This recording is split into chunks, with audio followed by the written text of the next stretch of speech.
ഗോമുഖാസനം.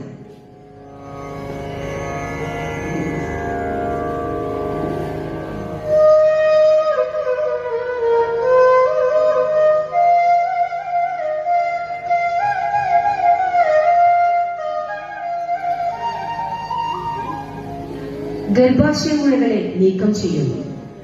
ഭാരമേറിയ നിതംബവും തുടകളുമുള്ളവർക്ക് ഏറെ ഗുണം ചെയ്യും.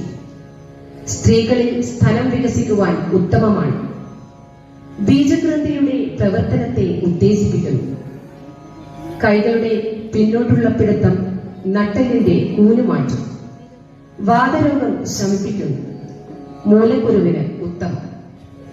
ഹെർണിയ രോഗത്തിന് ഓപ്പറേഷന്റെ ഫലം കിട്ടുന്നു.